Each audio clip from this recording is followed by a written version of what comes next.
Hey, Tubies! It's Lord Bob. Here we are. It's Sunday, and I had to put on my magical robes because I am in the spirit of the witching hour. Got some news. Lady Angela won't be with us tonight. So it's going to be Lord Tony and I. Lady Angela had to go to work and deal with stuff. But I got Lord Tony here, and we always like that. Lord Tony, you want to say hi to everybody? No. Hi, everybody. We're going to have an interesting show for you tonight, so I'm glad to be here. Yay. I'm so glad Lord Tony's here. Well, I tell you, we got interesting stuff we're going to talk about. In fact, hold on. Let me, I got to get my chat section going over here. And we want to see who's all come out to see us tonight, because I know we always get a wonderful turnout. So let's take a look at that and see who is with us tonight. You know, for those of you who are new here, this is our Sunday tradition. And, oh, look, we got a lot of people here. Carol Pettis is here. Callie Punk's here. Melanie Miller's here. I'm Lord Raziel. Billy's here. Julia Castle's here. Cosmic Gypsy's here. Laura M is here. Fairy Magic. Simba's here. Mama Bird's here. Hey, guys, welcome. Oh, my gosh, this is great. We got a big crew here tonight. Yeah, I'm so glad you guys made it. Thank you so very much. Lord Raziel just said he got a Lemurian crystal. Yay! Crystals are always wonderful. Very magical. Lord Tony loves crystals too, don't you, Lord Tony? Oh, yeah, I love having crystals. I've been told no more, though, for a while anyway. Uh-oh, your wife rang you in on a leash? Just more like a, no, no. Well, you know why she's upset. See, this is a male's problem. If you're not buying the right type of crystals, i.e. diamonds for her, then you can't shop. But I can get other crystals that are so much bigger for so much less for me. Doesn't matter. If it's not the right size for her to wear on her hand, ain't gonna count. Well, I'm just glad you guys are here, and congrats on your crystal, Lord Raziel. Oh, there's Ariel's here. Hi, Ariel Rogers. Happy Sunday to you as well. Rajkovic is here. Joanne B's here. Oh, you're here from London. You know, by the way, I want to say thank you to all of you in Britain and the UK and Europe who've stayed up late tonight. We love you being here. It takes a lot of effort. We do want to acknowledge and appreciate. And all of you take the time every week to be here. Thank you. You guys rock. Well, I tell you, we got some interesting stuff we're going to talk about tonight. Lord Tony and I, we're kind of connoisseurs of mystical books. You know, when I first started out in the craft, I didn't know how to make a book of shadows. So I actually went seeking other books of shadows. They were hard to find, but I found some interesting stuff. And I thought tonight we'd talk a little bit about magical text, ritual text, you know, a little bit of ceremonial magic. Lord Tony and I both have kind of a ceremonial bent in our magic. As much as we like folk magic, occasionally he and I both like to delve into the old arcane sorcery texts and experiment with spirit connection and conjuration. So we're going to talk about that tonight. But I thought I'd show you here something. This is a treasure that I wanted to introduce to you guys tonight, talking about early magic books. This is one of my early magic books that I got. Some of you may know this. This is from the 1930s, and it's called The Great Book of Magical Art, Hindu Magic, and Indian Occultism. And it's by the famous occult publisher, L.W. de Lawrence.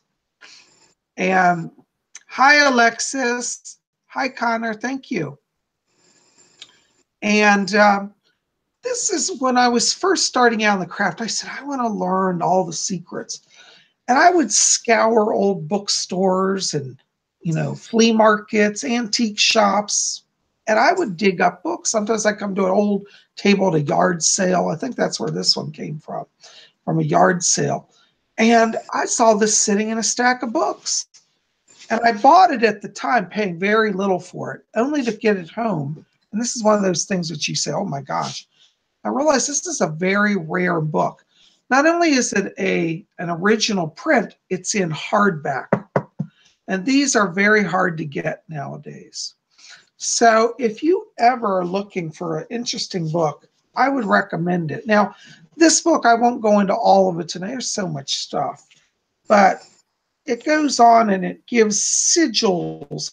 It explains, it's got tables of magic, tables of different things, symbols, how to set up altars, how to conjure spirits. Back in the 1930s, there was a big influence of theosophy, which pulled a lot of mysticism from India and from Buddhism. And so this book is really a product of its time. It's more really a mix of Western occult ceremonial magic and Indian Hindu magic. But I wanted to show it to you because it's such a rare text, and I felt very privileged to own one. Lord Tony, are you familiar with this book? Have you seen this before? No, that's I can't say I've seen it. No? Okay. Well, anyways, as I said, this book, I could talk about it all night, but suffice it to say for now that it's a treasured magical book. And if you love arcane books, I would recommend you explore it, I was trying to find some pictures here. They have sections of the ancient, not ancient, some of them are older, the masters of magic, like Eliphas Levi, and who's this one? I can't see the name on it. Okay. But they talk about the Rosicrucians. They talk about various ceremonial magicians. They talk about all sort of things.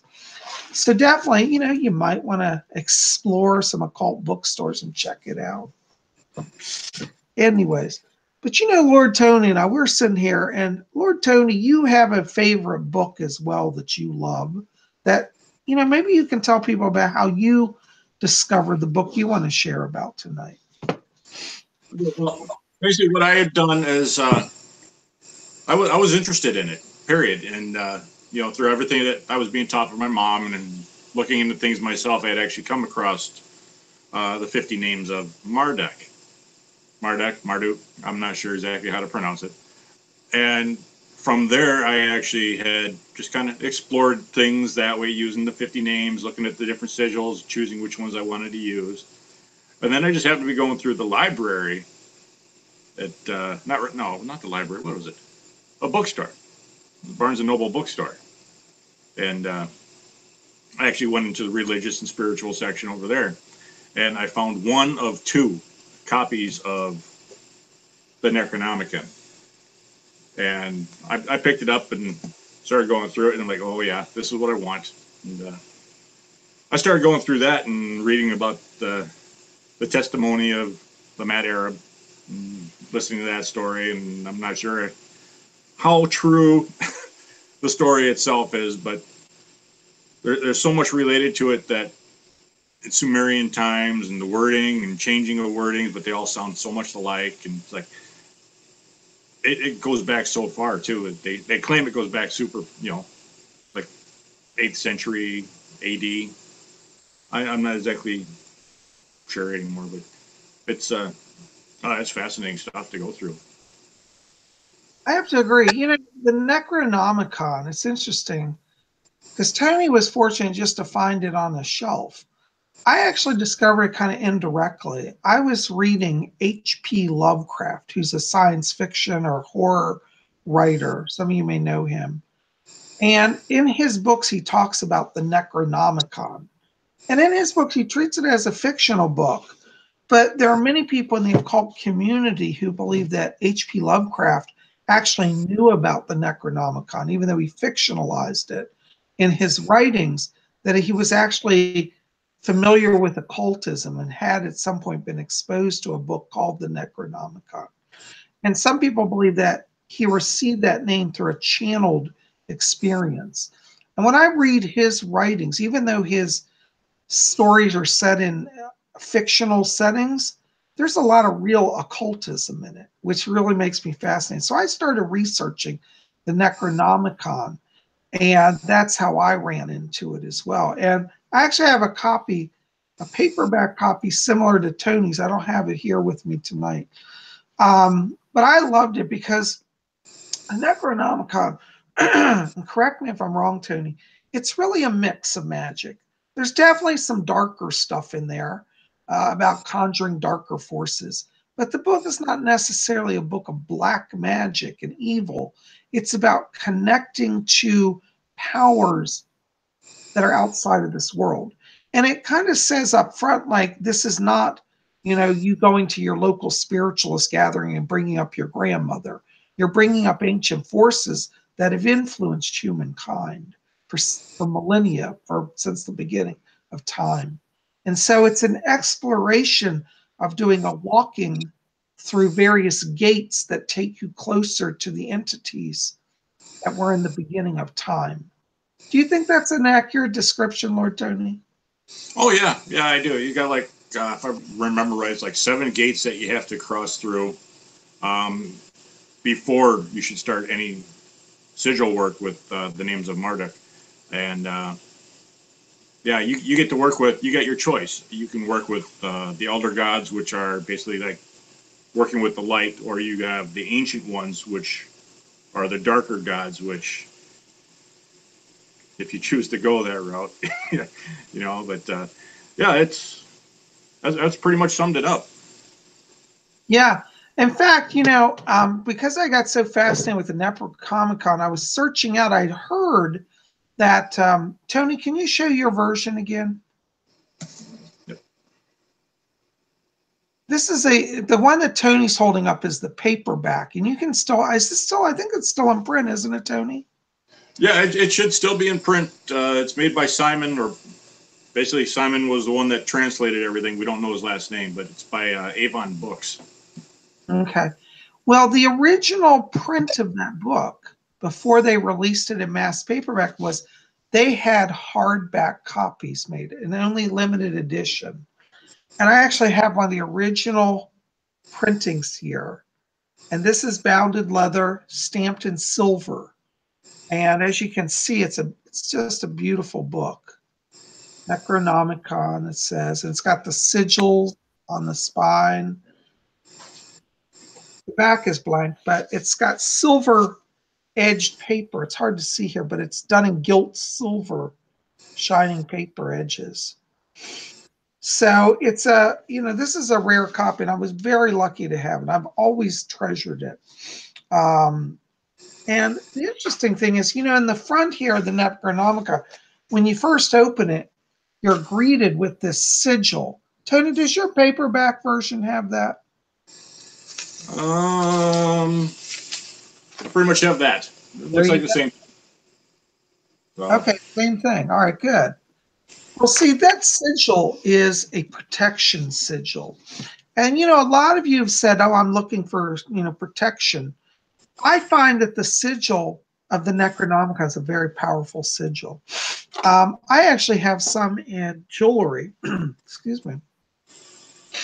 This is one of my pendants done in pewter and enamel, and it's the sigil of the Necronomicon. And I wear this when I'm doing Necronomicon work, or if I just need protection in general. Very powerful. I also have a little one. It's made in pewter that you might enjoy seeing. So, and Lord Tony, you've worked with this sigil, haven't you? Yeah, I when I first got into working with the Necronomicon, I actually made myself a titanium ring, and I had put, I don't know if you can see it, kind of scratched the symbol into the ring. I'm sure you can see it or not. That's as far as I got with that. But yeah, I was unaware that you could actually buy the actual sigil in a pendant form, so I'm gonna have to go out and get one of those.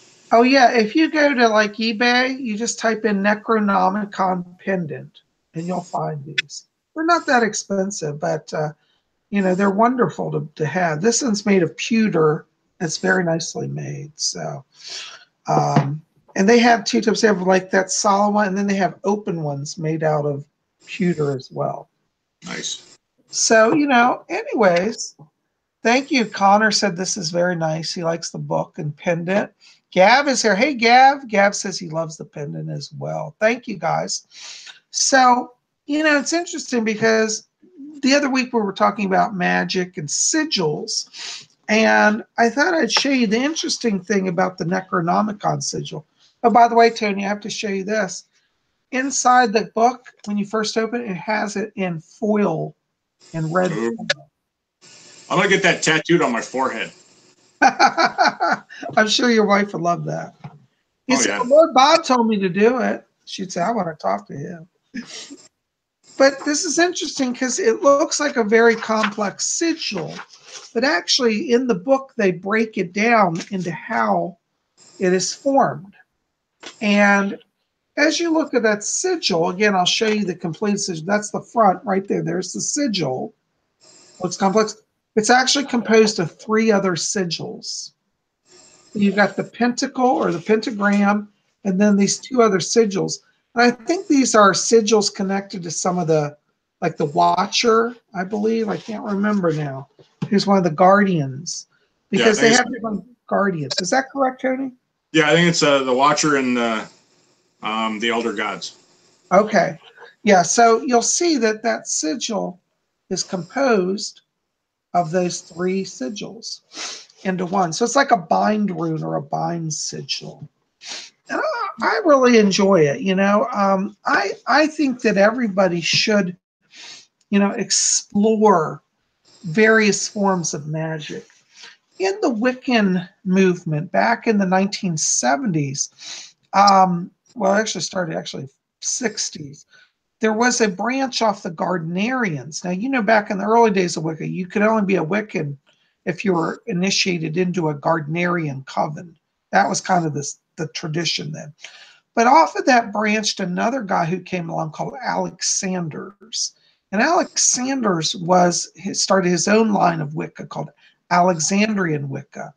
And the interesting thing is people say, well, what's the difference between Gardnerian Wicca and Alex Sanders? Alex Sanders was more on the ceremonial magic side. So you would find Alex Sanders type of Wicca using more like the ceremonial magics like this. And whereas Gardnerian magic was more, what's the word I'm going to say, simple earth-based. Would you agree with that, Tony? Yeah, I would have to say, yeah. Yeah, I'm agreeing with you. Okay, because Gardnerian definitely had a ceremonial element because that's where we get our basic ritual from, calling the watchtowers, forming the circle, all of that. Gardner brought that to the forefront. But Alex Sanders took it a mix. He blended the original Gardnerian magic with ceremonial magic. Are you familiar with Alex Sanders, Tony? Have you read anything about him or by him? I might have a book on a PDF form that I have. Okay. But I don't recall. I have so many books I downloaded. I don't get a lot of time to read them anymore. Yeah. Well, the reason I bring this up, though, is because, I know somebody out there's going to say, well, I'm a Wiccan. Ceremonial magic's a different tradition, which it technically is. But if you want to be a Wiccan and still explore ceremonial magic, which is what Necronomicon magic is, there is room and there is an element in Wicca that has that element. So I'd say don't shy away from it.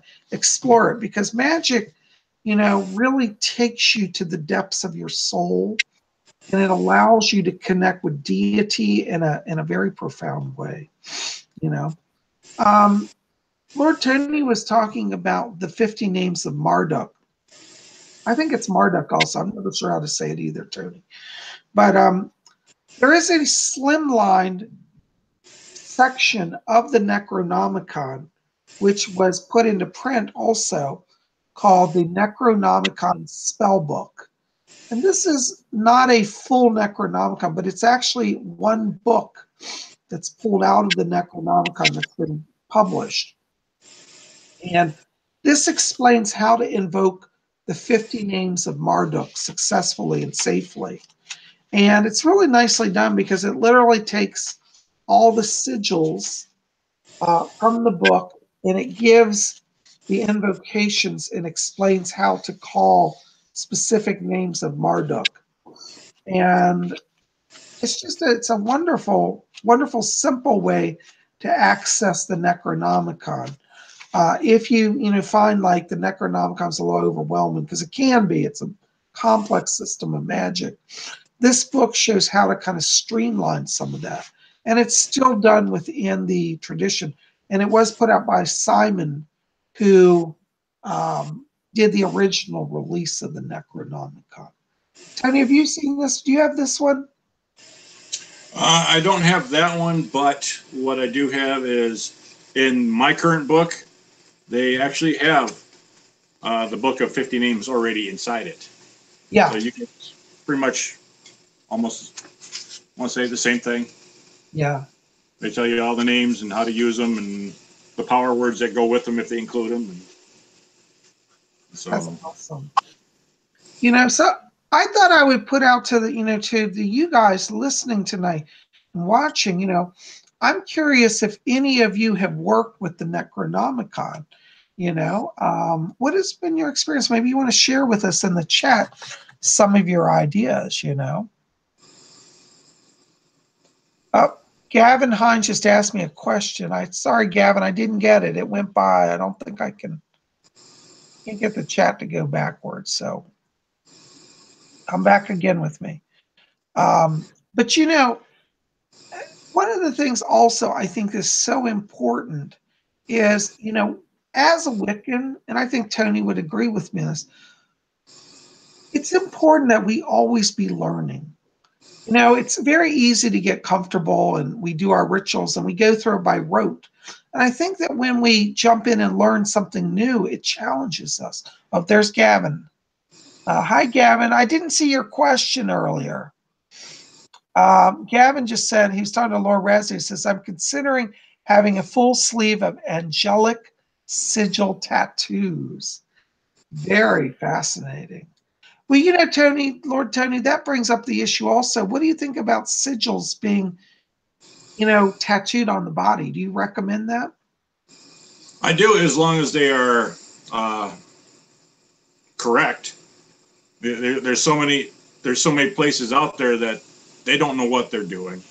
You can get some of those. I'm going to use the wrong word for it. I know it, and someone's going to be mad, but you know what? I'm just going to say it anyway. Like the Chinese symbols that are supposed to represent something or mean a certain word, and people put them on their body and they find out that it means poop or something. If you can't get the right sigil, it's not going to have the effect that you really want, though. So if you're going to do it, make sure that they know what they're doing, or look them up yourself, find the right ones, and bring them to them to have it done. I was thinking the same thing myself about doing that same thing at one point. Lord Tony, I have to interrupt you. Madam Della, Master Psychic Witch, just donated $20 to the show. Yeah, I saw that. Thank you so very much. That's very kind of you. We appreciate it because those donations help us to be here and fund our electric bills so we can broadcast. We appreciate it. Thank you so very much. Tony, I'm sorry to mean to cut you off, but I want to get that before it went by. Oh, that's no problem. I was pretty much done anyway. I was just saying I was thinking about doing that same thing of getting the angelic sigils protection in a full sleeve, and it's just a matter of finding someone that can do it proper. I think you make a good point because you need to really know the sigil and make sure you have a good connection with your tattoo artist, because sigils, there's not a lot of room to mess up. It's got to be pretty precise, and that's really cool. Well, you'll have to show it to us, Gavin, once you get it done, Lord Tony, also, speaking about ceremonial magic and books, I have another book here. It's one of my treasured books that I wanted to share with everyone tonight. And many of you know I love Rosicrucianism. I used to be involved with it years ago. And I have an original, these are hard to get. They don't even publish it anymore. A Rosicrucian manual, and it's in hardback form. And this is another book I recommend if you're ever, find one. If you're ever looking, you run across one, buy it because you won't find it easily again. And this is really nice because it gives the history of the order, the various ascended masters. It talks about the order of Rosicrucian meetings, and it gives insights like to the mystical cross and all sort of things. Hold on just a second here. I'm going to show you some pictures in here. They talk about, oops, hold on a second.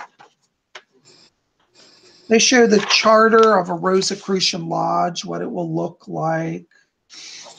They also talk about the mystery of the cross, and I think I showed some of this last week in my video. But really fascinating symbols. Hold on just a second. Here's some different mystical symbols of working with the six-pointed star, and all of this is explained within the book. Here's about the ancient pyramids and the Sphinx and the alignments to the pyramids to the earth, all sort of mystical things, And so, don't be afraid to, explore even outside of traditional Wicca, because I think Wicca and the ancient occult traditions really are much more interlaced than we know. Would you agree with me, Lord Tony? Oh yeah, yeah. When you brought up the constant learning, even if it's not put into practice, like I also like to read about King Solomon and the Ars Notorium, and I have the Gosha or the Guesha. Still not know how to pronounce that one either, from the Lesser Key of Solomon. And yeah, even if I never use any of the sigils from that, it's worth knowing. Absolutely. Hi, Stargazer. Hi, Riverhawk. Gavin said, that there are about 70 angelic sigils, and he's going to put the book up on OPC for us. That is fascinating. I would like to see that. I'm not familiar with all the 70 sigils. So, see, that's wonderful because we're all learning. And like Lord Tony said, like studying, for example, the Goetia. I never know how to say that word either. Goetia. Maybe somebody can correct me. But I've read some of that book as well, and I find it fascinating because what it points us to is the fact that there is a spirit realm and that we can interact with that realm. Lord Tony, while I'm sitting here tonight, I've got on my table before me my black crystal.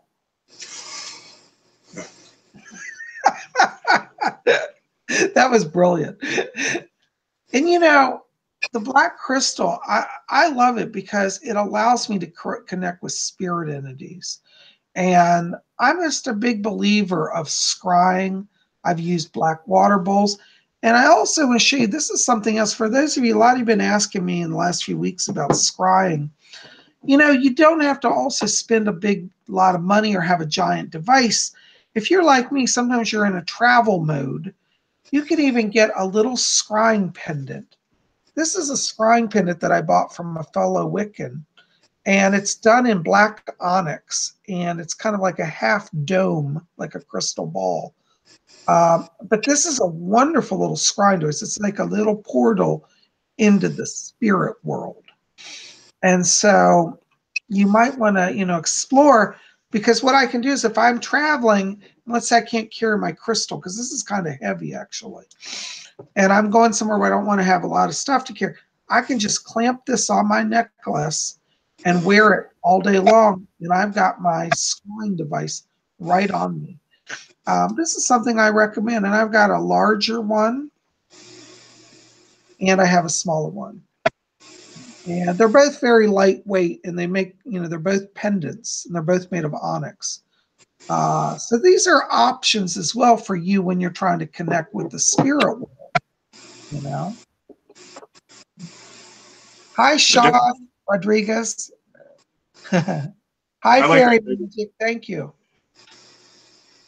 Lord Tony, do you want to tell us more about your connection with any scrying? What's your favorite scrying device? My favorite scrying device would still be the black mirror. It's just, it's more convenient for me to use. It's bigger, and my eyesight kind of sucks, so I can see better that way anyway. And I'm a big fan of the Black Mirror also, you know, and but if you can't go, so you can't travel, you know, remember, explore scrying pendants. yeah, I was just saying earlier that I like that big one that you got. And, I think I've seen something like that before. Yeah. I was really amazed to find this. I was just looking up. I actually didn't look for scrying pendants when I found them. You look online for round black onyx pendants, and sometimes you'll find these. But I hadn't seen one this size. It's just the perfect size for wearing and travel. You know, It looks like so, something else for you to make. well, if you have the ability and the lapidary ability, I'd say do it. You know, make one like this. Well, I was kind of thinking more in the terms of kind of like the black scrying mirror, except small like that. You know, just find a pendant that you would put like a picture behind, and just Oh, take the piece out of it and cover that in black paint. Tony, that's a brilliant idea. Why don't you work on that and show it to us? I'm going to work on that. I'm going to find it, and I'm going to go ahead and make one. Oh, I love it. There's a brilliant idea. See, Lord Tony is always coming up with stuff. Laura M just said that she's afraid of the black mirror. You know, Laura, I just want to put out there for you, you know, um, try to let go of fear because the spirit world does not want to hurt you. And the black mirror is not evil. See, a lot of Hollywood people try to make it evil. It is actually a very neutral device, just like your cell phone. Like your cell phone, for example, you could pick it up and you can use it to call an ambulance to save a friend. Okay, that's a good use of the cell phone. But you could equally pick it up and call and make a death threat to somebody. That's an evil use of the cell phone. And so when we talk about scrying devices, you know, I'd say don't throw it out until you've tried it. Maybe you've tried it and had a scary experience. You know, I'd be curious to know. But honestly, I think the black mirror is a very powerful and good way to, you know, work with connecting with the spirit world. You know. Thank you, Cosmic Gypsy. Okay. Looks like we got some other questions here. Let's see. Psychic Witch. Madam Della agrees with you, Lord Tony, everything you're saying, and loves the black mirror, she says. Thank you, Madam Della. And Fairy Magic had a question, but I went by, so I have to retype your questions. You know, feel free to ask us questions today about magic, about Wicca. You know, we want to help you guys because a lot of you are, you know, new to the craft and still exploring. And, you know, Lord Tony and I have been doing it for years. And you know, Lord Tony grew up in a Wiccan household. He had that good fortune that many of us haven't had. Lord Tony, your mother was a good white witch, wasn't she? She did Wicca and light magic. Yeah, she pretty much just it was mostly kitchen magic, but you know, she expanded and when she actually became a truck driver for some time and joined a coven in North Carolina. She said, and, but yeah, she was always bringing back tools and different this and that. I had my first rock collection got started because of her bringing me crystals and things, and I just started exploring what they were capable of, and I started feeling I could start feeling the energies from all the crystals, and that started working its way towards where I am right now. I think that's wonderful. Witchy Jim, thank you so much. Witchy Jim said he enjoyed speaking with me last week.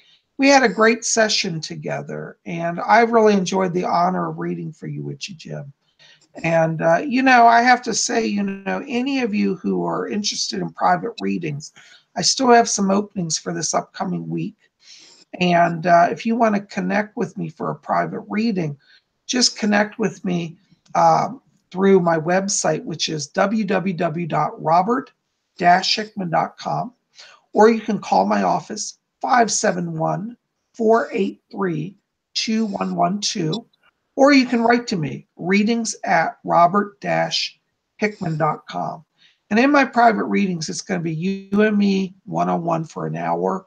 We're going to talk about everything. As Witchy Jim can tell you, we cover past lives, spirit guides, past, present, and future situations in your life. I answer all your questions. I cover a lot of stuff. So I'd be honored to read for you. Thank you, Witchy Jim. It's very kind of you to say so. And Lord Tony is a medium himself, and he connects with very powerful connections with the angelic realm. And you might want to spend some time and book a session with Lord Tony as well. Tony, do you have openings for people if they want to connect with you this next week? I have all the openings they'd ever want. I do most everything late at night after I come home from work, so just keep that in mind. You don't have to be awake for it. Just know it's going to happen. And since it's all by donation anyway, if you don't like it, you're out no money. So. All right. Lord Tony, will you tell us your website again so people can look you up? Yeah, you can visit my site at https://lightbringersangel.simdiff. It's simdif.com. Yay. So I'll put that link down below. Yeah, we're going to have the link below after this video. So connect with Lord Tony as well, because, I say every medium will give you something different. And so Lord Tony's work and mine are in some ways very different, but that's what makes it really cool is that you go to him, you're going to get a different experience. So, we each are here to help you because, when you're starting out, especially on your spiritual journey, you need people to help you.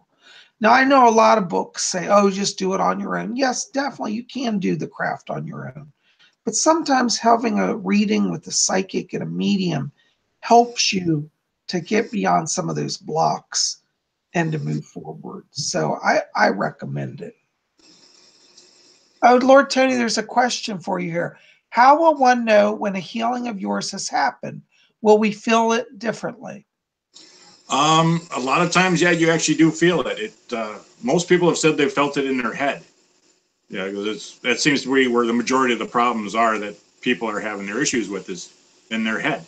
And so a lot of times they'll feel like a tingling sensation or a numbing area. But if I'm working on, like, say, your knee, if that's like the major focus of it, you'll feel the tingling in your knee. But if you're sleeping, maybe you'll feel something going on or in your dreams. More than likely that, if you're not awake for it, you'll feel it somehow. But it's going to happen. Shadowlander said, I'd love to learn shadow magic as well as white magic. Do you have a source to recommend? When you mean shadow magic, are you talking about black magic? Are you familiar with that term, Tony? Is he talking about black magic? Shadow magic? I've actually never heard of shadow magic, or he's got winter magic listed on there too. So I'm okay. I'm not familiar with it. Maybe you can define the term because in the order of the purple cord, we do not permit we can't control your life, but we don't admit people to our membership who practice black magic. This is one of the agreements when you join the orders that you will only follow the Wiccan read. So, Shadowland, I hope you're not talking about black magic because we don't do that, okay? And I find that when somebody does black magic, they weaken their own power. If you're doing curses and trying to kill people with magic, it will work. But the end result is you also destroy yourself. And this is why Lord Tony and I, when we delve into the Necronomicon, we focus on like the power of like Marduk, who is righting wrongs and bringing balance to the cosmos. Sage says, I've been connecting with different angels and it's changing my life. Yes, true. The angels are very, very powerful. Congratulations on that connection. Okay. Shadowlander says, nope, not black magic. Shadow magic is working. Oops, I just lost it. Working with. Yeah, it says working with shadow energy. Shadow energy. Okay, so it'd be kind of like a borderline astral plane magic, I'm assuming. Correct me if I'm wrong, Shadowlander. As somebody, as many of you know, I came out of the spiritualist background. And I always say spiritualism is a form of witchcraft. People don't in the spiritualist church like that, but it really is. Because we walk on the borderland between life and death. To me, that's kind of a form of shadow magic. Now, I don't know if that matches with kind of your definition, but I think when you're talking about interdimensional magic, that would be a form of shadow magic by my definition. So that's interesting. So maybe you want to, I have to be honest, I don't know a lot about that field, traditional shadow magic. I could speak from the spiritualist viewpoint. And, in the spiritualist tradition, also we have a tradition of not conjuring up evil spirits. Many mediums will only work with a spirit guide that shields them from hostile and aggressive spirits, because in the spirit world, like the earth world, there's good and there's evil. And I'll tell you, I had the bitter mistake of learning it the hard way. When I was a young psychic, I did not work with a spirit guide. I would just let any spirit come through. And I didn't work with Fletcher back then. And what happened was I was in a spiritualist church service. Excuse me, guys, I'm about to sneeze here. And I brought through a man who was absolutely evil. And I brought a message to a lady in the congregation, and it traumatized her. She started literally standing up in the middle of the church and screaming at me and calling me evil. I was so upset. She walked out of the church service and slammed the door. I can still this day hear the church door slamming. And this was a real lesson for me, because I really got a taste that there is evil in the spirit world. This man was an evil person. And my teacher, who was training me at the time, she said to me, Bob, you were absolutely accurate on that reading. I saw that spirit too. She said, but you did not practice discernment of spirits, and you did not work with a guide to shield you, because that spirit would not have come through. And it was a real lesson for me. So, when we talk about shadow magic, I think, if we're talking about walking on the borderland of the spirit world, you want to be shielded and guarded as well. So, yes. Anyways, I hope that gives you some insight. Shadowland, we might have to have a whole show on shadow magic. I'm going to research that, and maybe we can come back to that like in the following week, because it sounds fascinating. So, Lord Tony, did you say that you find out anything else on shadow magic?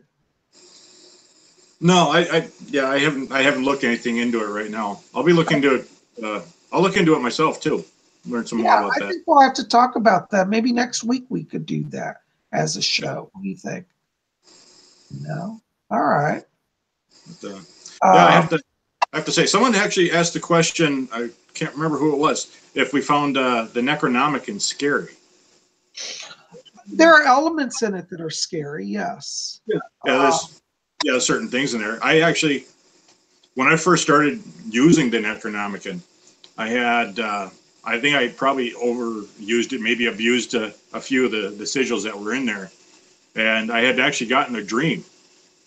And I mentioned this before in a previous show, but the dream was an individual in a car, and he looked over at me, and he was literally the blacker than black, as they describe it the same way in the book. The individuals are blacker than black, and this guy looked over at me and started saying, "Turn around, turn around, turn around, turn around, turn around," and it got louder and louder. And I took that as a warning, saying, you need to slow down. You need to not go this direction with it yet, and take your time.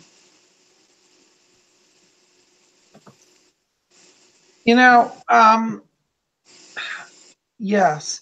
Somebody just asked me, Katie McKenzie asked me, said, can you tell us a little bit more about spiritualism?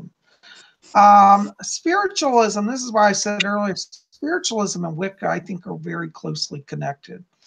Spiritualism is basically a tradition that says there are two worlds. There's the material world, our earth world, and then there's the spirit world. And spiritualists base their teachings on the messages received through mediums. And as a medium, I was a licensed medium in the spiritualist church. And basically in a spiritualist church service, they have churches. And it's like going to a Protestant style church. You go there, they have like a hymn, they'll have a sermon, And then they have, where it's different from traditional church is, you know, they'll have the sermon, they'll have the hymns, the music, and then they have a medium come on the platform and they'll start delivering messages to the audience, which is really fascinating. It's a lot of fun. Sometimes a medium in the spiritual church will sit on the platform and go into a trance and they'll channel a message to the congregation as well. So it's always fascinating. I always felt that spiritualism was very magical. Now, what's interesting is in the spiritualist movement, a lot of spiritualists do not like to be associated with Wicca or witchcraft because they think that, you know, in the old days they were accused of being witches. And they used to say, we're not Wiccans or witches, we're spiritualists. And it's true, it is a distinct tradition. But within the spiritualist movement, there are two branches now. There's the Christian spiritualists who believe that spiritualism is a denomination of Christianity. And then there's another branch of spiritualists that say, no, spiritualism is its own religion independent of Christianity, like Wicca is independent of Christianity. You know, I think there's argument for both sides. The church I was in started out as more on the Christian side because they would read passages from the Bible about Jesus as a medium. And then, you know, as the church evolved, some people didn't like that and they would switch up the readings to be more from spiritualist books. So I think there's room for both in it, you know, but that's kind of a short version of that. Okay. So, Witchy Jim just asked me something. Oops, I just missed it. Okay. Yeah. Anyways, yeah, go ahead and put your questions. Okay, Nigella for me, right. Bob, is that gut feeling a person gets when they meet someone instantly and don't like them? What is that? Is it some sort of guide telling them to keep a distance? Good question. When you meet somebody that you don't like and you don't trust, that's a combination. Sometimes it's your own psychic self because your chakras are picking up the negative vibration. It can also be the warning from the spirit world. And honestly, it doesn't matter because either way, it's all coming through the intuition. You see, so you wanna trust that. You know, I can tell you the many times that I ignored my own gift, my intuition, and I'd pay the price. Now, as many of you know, many psychics, at least myself, we're never psychic for ourselves. I can't tell you my future. I can tell you your future, but I can't tell you mine. But occasionally I'll get a message for myself. And Fletcher will be really in my ear, like, you have to listen to me. And if I don't listen to him, I always pay a price. I almost died one time because I did not listen to my spirit guides. They told me not to leave the house one day. I was in danger. And they told me not to drive, that my car was going to have an accident. I said, that's ridiculous. I don't believe that. I'm just going 5 minutes away. And I was in a horrible, horrible car accident where I ended up having a brief near-death experience. In the end, the experience was very valuable, but it was horrific, that the pain of and everything I went through and the terror of it. So, you know, I would definitely say, you know, trust that voice. It doesn't necessarily matter where it comes from, but you'll know it when it's for you. Okay. Witchy Jim says, I'm definitely interested in what we talked about being a psychic. Well, you know, Witchy Jim, being a psychic, see, this is where there's a lot of a mythology. You know, a lot of people think that to be a psychic, you have to go to Tibet and sit on a mountaintop and speak to the Buddha. And really, psychic gifts are within all of us. But some people, it's kind of like they have it more naturally than others. You know, some people, like, for example, everybody can technically learn to play a piano. You can learn to play a song, but not everybody's going to be a Liberace or a Chopin. And so psychics are people who have that natural ability, who have taken it to the next level and have developed it and have a talent for it. You want to add anything to that, Lord Tony? Yeah, some people really don't even know they have it until someone mentions it to them. Whereas, like, for me, just my example alone, I didn't know that I could do what I do until I had mentioned that you know, I can feel energy from things, or I could, you know, I could put my hand over someone's leg, you know, not even touching them, and it's like, do you feel this? You feel this? You know, and push down a little bit, and they can feel the pressure like I'm actually pushing on their leg. And I had someone tell me that, well, that's a sign of energy working and healing, and you know, I got pointed in the direction of another person. Her name is Kimmy, who had actually, through emails, a lot of emails, told me how to do things and try this out and see how this works and test things out on them. And we had a secret group going at some time, for some time, you know, where we just find out that people needed help and we would send healing that way to them. And then, so that's how everything for me got started up. But yeah, some people, it should be natural with everybody. It's just a matter of finding out what your skill is. Yeah. Mama Burgess asked a good question. I think that's wonderful, Tony. And I have to agree. Mama Burgess asked, can you discuss more on spiritual protection? And, you know, whenever we're delving into the spirit world, I think that's a good question. One of the things I recommend is first, start with daily meditation. When you learn to work with your own inner light, that already raises your protection. And it can be as simple as closing your eyes for 5 minutes and letting beautiful light fill your body and surround you. It's the light of the soul. And your soul light connects you to divinity, you know. And I would say get to know your spirit guides. Call on the angels. If you don't know who your guide is, call on the angels, any of the angels, Archangel Michael, you know, Archangel Raphael, Gabriel, any of them. And also call on your own guardian angel, because everybody has a guardian angel, whether they know it or not. And if you don't know the names of your guides and angels, just say, spirit guides who are sent to guide me, protect me as I enter into communion. And what will happen over time, you'll feel their presence and you'll start to get their name. I also recommend that you maybe raise the vibration in the room, like burning frankincense, incense, or even wearing protective charms. Like I'm wearing a pentacle that's consecrated. So that's a protection power. And you could wear crystals to ground you and protect you. Or Tony, do you recommend any protection stuff? Yeah, there's a lot of things you can use. I got a nice big chunk of black tourmaline right here. Oh my God! If you keep tourmaline with you, you're pretty much shielded from negative energies and negative entities. The pentacle works, crosses work. You can call on your guardian angels, like Bob said. Just call on the Archangel Michael if you need to. You know, he's always there for you. Absolutely.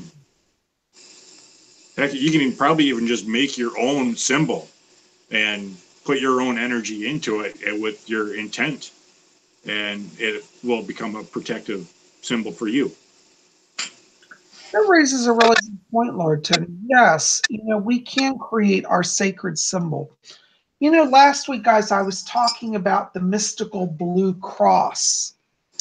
And, you know, some people say, well, Bob, I'm a Wiccan, you know, why would I wear a cross? Well, as I was saying in that video, the cross is actually a pagan symbol. It predates Christianity. And in the magical traditions in many places in the world, the cross is still a protective symbol. So I myself, I don't have a problem wearing a cross because I see it for its magical qualities. And it's a sign for me that works. So you might say, Bob, I don't wear crosses. I don't like, and that's okay. I'm not saying anybody has to do this. But for me, it does work. It is a magical symbol. So I don't have a conflict in wearing a cross. I recently had a vision of a glowing blue cross in the middle of the night. And it was so beautiful, and the blue light was coming off of it.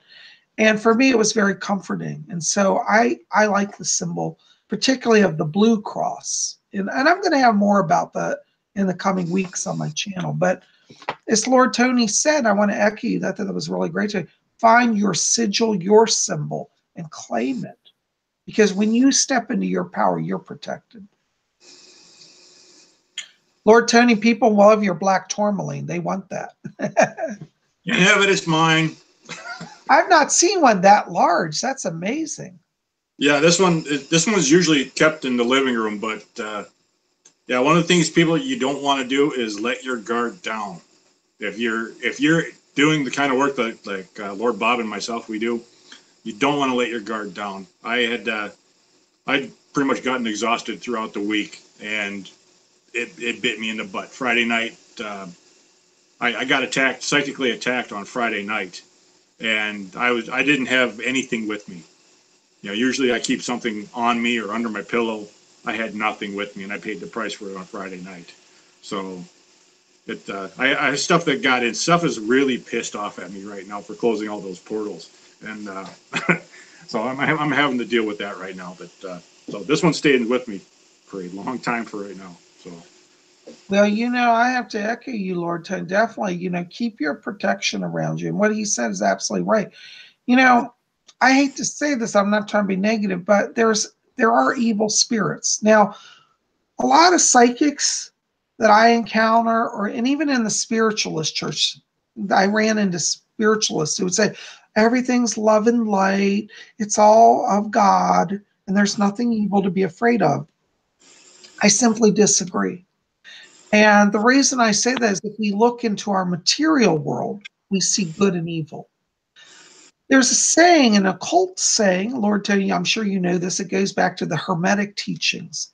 As above, so below. As below, so above. You know what I'm talking about, Lord Tony? Oh, yeah. See, so everything here is reflected in the spirit world, and everything in the spirit world is reflected here. So we see evil on the earth. Guess what? There is evil in the spirit world. And so those of us who have worked in the field of exorcism, I've done exorcisms, Lord Tony's done exorcisms, we can't deny that reality. So yes, protection is very important,